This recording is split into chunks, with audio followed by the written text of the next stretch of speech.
આજે આપણે બનાવીશું કોર્નનું સૂપ। તેના માટે મેં અહીંયા 3 કોર્ન એટલે કે 3 અમેરિકન ડોડા લીધા છે, જેના આપણે આમ આ રીતે ઇઝી પડે એ રીતે સીડને નિકાલી દઈશું। આનો ઉપયોગ મારે આ સૂપમાં નથી કરવાનો, પણ આ નીકળી ગયા। હવે આને હું બટર કોર્ન બનાવીશ। હવે આપણે આ જે રહી ગયા છે તેમાં મીન્સ તેનું સૂપ વધારે ટેસ્ટી બને છે, માટે તે હું ખમણી વડે ખમણી લઈશ। તમે ઈચ્છો તો થોડા આખા દાણા પણ નાખી શકો છો આમાં। હવે આ બધા આમાંથી તમે જોઈ શકો સાવ સાફ થઈ ગયા છે, અને હવે તે આ બધું નીકળી ગયું છે। હવે તેને આપણે એક કુકર લઈશું, તેમાં આપણે પાણી મૂકીશું, એક કાંઠો લગાવીશું, એના પર આ એક તપેલી રાખી દઈશું। તેમાં આપણે પાણી નાખીશું 2 બાઉલ। હવે તેને આપણે ઢાંકણું બંધ કરી દઈશું અને તેને એક વિસલ થવા દઈશું। હવે તે કુકર ઠરી ગયું છે, તમે જોઈ શકો છો। મેં ઉકળવા મૂક્યું છે, પણ કોઈ તેમાં બાઇન્ડિંગ જેવું લાગતું નથી।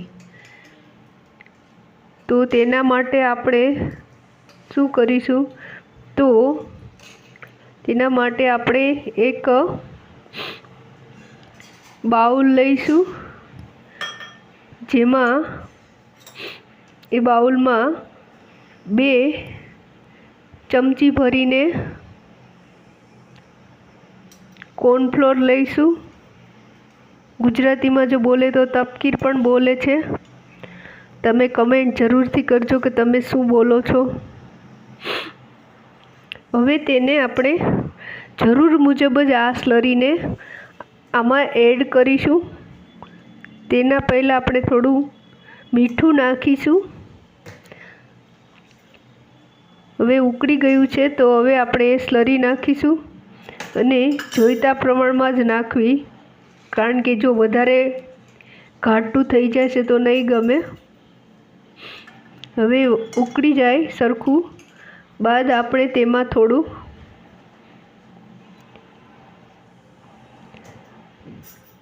માખણ નાખીશું।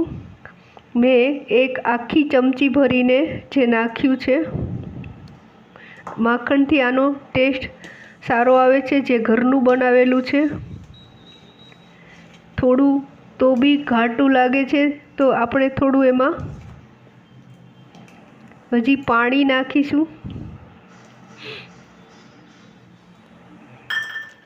આમાં કોઈ મસાલા કે એડ કરવાની જરૂર નથી। આનો પોતાનો જ નેચરલ સ્વીટનેસ અને ટેસ્ટ બહુ સરસ હોય છે, ને સૂપ તો વધારે સારું લાગે છે, જે શિયાળામાં પીવા જેવું છે। જરૂરથી ટ્રાય કરજો મિત્રો।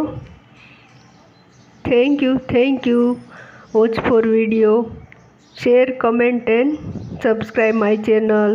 બાય।